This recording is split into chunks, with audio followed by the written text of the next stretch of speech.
joxal bi rek joxal ma bi Ibrahima Ndiaye waaw doo jox ko mu dolli ko si loo si naan du doy. yaa ngi tooñ sama turandoo bi. waaw parce que non da ngay gën a naan di gën a am envie dolli waaw énergie bi di gën a ñëw parce que dafa bëri calcium bëri magnésium mais Ibrahima Ndiaye sama question mooy tey surtout pour suñu attaque bi parce que gars yi dañuy faral di wax ni bon Jackson xëy na joxeegul satisfaction totale mais même ñi koy remplacer aussi tam gis nañ bu ñu duggee xëy na Jackson parfois yenn occasion sax moo leen fay ëpp apport Pape Thiaw lan la war a corriger wala sinon lu mu war a rectifier ci suñu attaque bi face au Mali. Bon face au Mali pour man comme ni nga wax attaque bi nekk na lu jar a xoolaat bu baax a baax surtout ci ginnaaw comme Lissa wax y aura le retour de Koulibaly. Maintenant y a un énorme débat entre Ismaïla Jakobs et El Malick Diouf. El Malick Diouf. Donc loolu tam c'est un débat qui mérite d'être posé mais l'un dans l'autre pour moi ñoom ñaar ñoo n'a pas toujours sur ce côté. Ils sont complémentaires. Ils sont complémentaires. Kenn ku ñëw mën nañ ko gérer mais vrai débat bi mooy au niveau de l'attaque. Gis na ni Pape Thiaw moom wan ne carrément que c'est Nicolas Jackson moom mooy son choix mooy son choix numéro 1. Lors du premier match il a donné satisfaction mu def un doublé. Il était à deux doigts d'être le premier Sénégalais bu réaliser premier triplé en Coupe d'Afrique des Nations. Bon loolu sax il était obnubilé par ce record. effectivement bu paasul kenn. effectivement dafa doon di xalab rek. Sénégalais bëri na fa lañ ko merewee. gis na ni deuxième match bi tamit voilà mais Jackson man lu mu koy njëkk a reprocher mooy c'est un joueur nonchalant. Même si être nonchalant signifie pas que tu n'es pas un bon joueur. L'on se rappelle le Chris Waddle avec l'Olympique de Marseille. Il était nonchalant. Bon, Marseille a gagné la Ligue des Champions en 93. C'était un joueur nonchalant. Bu la romee nga ne waa mais yambar bii nag. Un joueur comme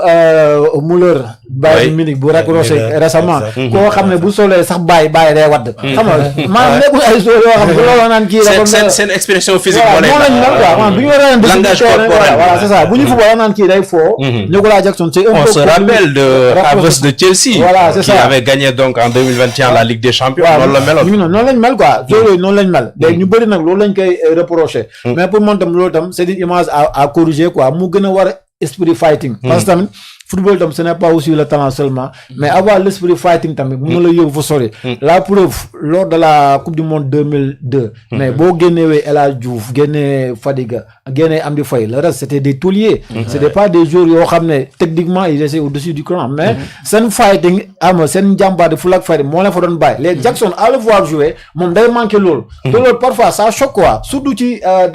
pressing haut bi nga xam ne. Quand on parle d'attaque les attaquants coach xam ne lu muy wax ñoom ñooy les premiers défenseurs ñoom ñooy def le premier duo donc avec Jackson yow doo am loolu da beneen moom dafa Ibrahima il semble que Jackson c'est le seul attaquant sénégalais ci maanaam concurrent bi koo xam day def pressing di sonal défense quoi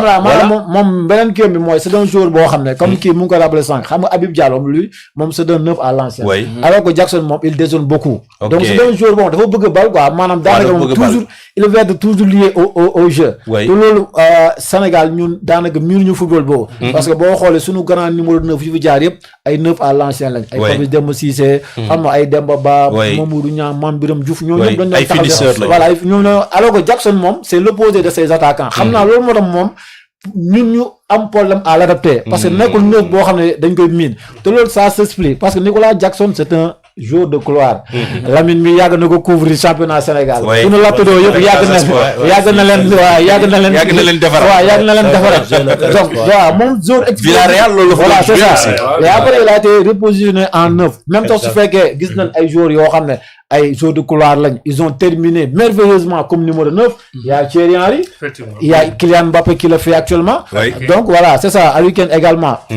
donc mun na loolu moo tax moom efficacité bi day xaw a manqué tuuti mais Jackson tey s'il travaille ce point sur régler l'efficacité moom je peux dire que moom mooy nekk le meilleur numéro 9 de tous les temps parce que ñu fi am ñi ñëpp Jackson il faut qu'on le dise moom moo leen dàq football balle au pied un contre un da lay éliminé xoolal bii mu dugal deuxième bii bi mais loolu technicité la fois qu'il fait le râteau là gars yi romb mu am calme du xam nga loolu joueur mun football moom moo koy def alors que les Habib Diallo sont des tueurs mun nañ dugal mais balle au pied parfois ils ont du mal à éliminer un contre un comme donc Jackson tey jii man pour man lenn rek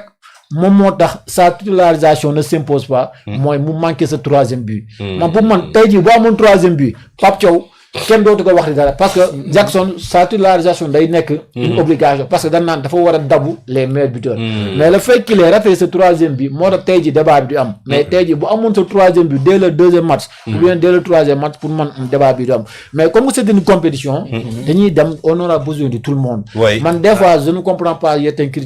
critiques parce que am na loo xam boo ko waxee jour rek il va se sentir inutile te jour mënul nekk à 100% chaque match combien de joueurs passent à côté durant les matchs donc man pour man on a certes plusieurs neufs mais comme que c'est le choix de l'entraîneur mais on l'accompagne te man gëm naa ni la prochaine fois bu dugalaatee rek débat boobu dañ koy mettre de côté même sax su fekkee moom nekk na joueur boo xam ne moom première occasion moom noo dem mu saraxe ko loolu tamit bu ko corriger woon dinañu gën a jàppale quoi mais pour rejoindre Issa on ne change pas une équipe qui gagne gis na ni Pape Thiaw il a du mal mu teg benn 11 type mais loolu tam dañ koy comprendre parce que compétition la xam nga des fois dañu naan fenêtre FIFA xam nga loolu 2 matchs la après jour demande ñibbi loolu yow tu peux reconduire le même 11 mais bi c'est un tournoi dafa gudd donc gis nga nu mu commencé il est venu avec le premier match mu andil ñu benn 4-2-3-1 donc après nit yi la ñu naan non système bii nii baaxul parce que système bii nii double pivot ngay footballé day am déséquilibre mais bon moi je dis qu'en football tous les systèmes sont bons problème bi lenn lay doon mooy l'animation tu peux avoir les meilleurs joueurs du monde tu peux avoir le meilleur système du monde coach xam ne lu may wax ce joueur yi nekk si biir terrain bi bu ñu deful une bonne animation doo dem la preuve un système de 3 défenseurs gagner la compétition Ligue des Champions Mourinho en 2010 avec l'Inter on a vu un Samuel Eto'o le meilleur buteur de la CAN un sacré numéro 9 un serial killer muy daw ci classe parce que moom moo accepté lu ko entraîneur bi wax donc foofu yow ce système pour mu dox il faut que joueur yi def ay sacrifice mais pas luñ ne bouteille yi rek lañ teg ni non chemin bi animation bi c'est pas figé c'est pas figé tey ñu ngi wax la 4-2-3-1 c'est pas amul équilibre mais oh que si am na équilibre en phase offensive da ngay am 4 ci kaw sa double pivot bi bu amee benn joueur bu projeté vers l'avant tu auras 5 dans la zone adverse Issa kenn gi moom mooy taxaw xaar en phase défensive mais sa ñaari excentré bu ñu resserré amoo 4 milieu de terrain le joueur électron libre bu ñëwee fekk si ne amoo 5 milieu de terrain et les 4 défenseurs qui sont derrière ana déséquilibre foofu mais problème bi mooy animation bi moom mooy problème bi joueurs yi nekk si bi terrain bi ñoom ñoo war a am dépassement de fonction mais bu nekk seen boo xam ne ay buddeel la nga ne non man maa jouer latéral mu fii rek laa yem kii ne man maa jouer point de base fii rek laa yem dañuy am problème donc joueurs yi si boppam ñoom ñooy jàppale entraîneurs yi Aliou Cissé il avait tenté le 3 défenseurs système 3 défenseurs mais doxul mais du si moom de mais joueurs yi ñoo joxewul à fond te nee naa leen 3 défenseurs gagné na CAN gagné na coupe du monde gagné na Ligue des champions 4-4-2 tamit gagné na 3-4-3-3 gagné na mais yëpp animation ci joueurs yi la donc il faut qu'on ait des joueurs capables de faire ça tey jii nii gis na ni match bi passé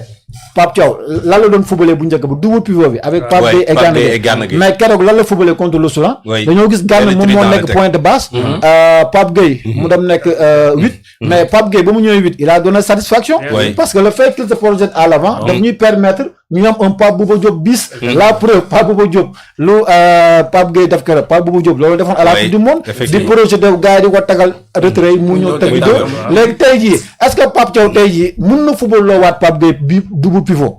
xam nga tey jii bu ko defee Sénégal yi naan ko mais yow attends kii nga def ko mu avancé d'un cran il nous a mis 2 buts il nous a montré que moom il a une belle patte gauche tey jii boo ko footballee double pivot projection de l'avant bi da nga ko koy xañ parce que rôle double pivot moo ko dul permettre muy projeté vers l'avant mais beneen bi mooy danger bu si nekk mooy buñ buggee reconduire sa même milieu à 3 trident bi xam nga point de base bi Gana Gueye la mais Gana Gueye moom il excelle mieux quand il harcèle même en club il n'est pas point de base c'est le jeune James Gardner moom mooy football point de base Gana la preuve au Paris Saint-Germain son meilleur match c'est contre le Real Madrid en Ligue des Champions mais tey boo ko defee point de base du mun loolu point de base Gana ba mu nekkee Paris il avait un Marco Verratti qui le faisait parce que point de base ñu bëri lu ñu fàtte mooy point de base il faut que tu sois excellent avec balle au pied di mën a génnee bal yi di ko joxe Gana Gueye loolu c'est pas son fort loolu c'est pas son il a bien joué il a bien fait parce que adversaire bi je me dis que parce que adversaire mais tey bu ñu amoon une équipe bu waaw bu gën a bu Soudan man pour man boobaa dinañ xam ne Gana Gueye mi c'est pas une sentinelle te yaakaar naa Sénégalais bëri war nañ bàyyi xel jour Gana Gueye moom c'est un joueur boo xam ne box bi la gën a mën maintenant nag tey ji ak lu Pape Gueye def boo bëggee ne Pape Gueye nga dellu si ginnaaw Pape Gueye da nga koy xañ 2 bi ñu mayoon keroog. donc instant pour man Pape Thiaw moom moo problème ñëpp. parce que schéma bi nu mu ko mun di defee rek day am benn faille bi génn. mais lu koy sauver mooy qu'il fait un schéma boo xam ne Sénégal bi gagné na. te contre Mali du yomb ndax. benn affaire lay doon. Et finalement ce que je retiens ci li nga wax mooy que ni tey c'est pas le système qui pose problème. mais joueurs yi ñoo war a adapté wu. animation bi la. très bien. animation bi la système moo demee noonu. moo demee noonu oui animation bi la. système boo defee sa mise en place ba pare. nga ñëw ba mas. benn jour rek mënoo la ko yàqal. kese benn animation bi kese la. benn jour rek paysan nga jékki-jékki si benn 10 minutes 15 minutes rek coach bi génnee jour bi. parce que comprendre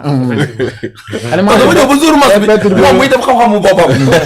te beneen comme un joueur comme Ismaïla Sarr. il est un peu handicapé par ce système de 4-3-1. parce que 4-3-1 benn sens dañuy xaw a bëri ci kaw. alors Ismaïla Sarr c'est un joueur boo xam il est à l'aise dans le 4-3-3 parce que couloir bi yëpp moom moo koy moom. te ñëpp xam ne point de vue da ngay mën a exceller. mais avec le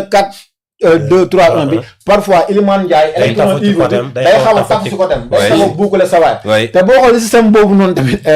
Ismaïla Sarr bi moom repli défensif bi moo tax muy feeñ parce que moom il est généreux dans l'effort contrairement ak Sadio Mané boo xam ne mun nañ ko permettre loolu parce que l'âge bi et tout mais beneen bi mooy quart de finale bi Mali c'est une équipe boo xam ne day perdre rarement les quarts de finale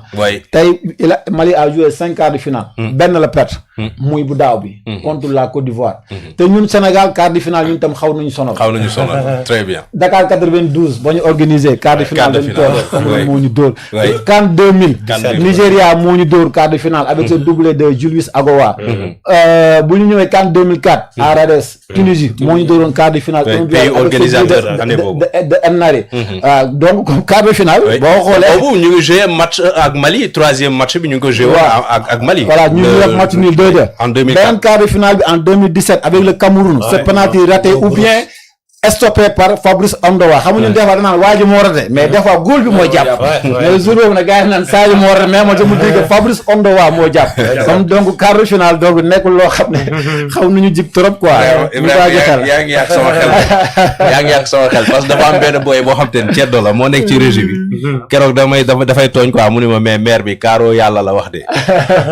ma ne ko bon voilà mondial bi quart de finale lañ toogee woon voilà mondial bi quart de finale dommage mais voilà on prie que Sénégal mu sauter cette étape-là et Lamine il faudra que aussi tamit nag que ñu mën a corriger yenn erreurs yi Ibrahima di rappeler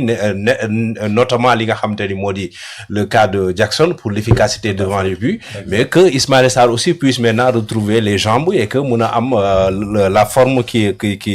s'exige pour mën a gagner face au Mali.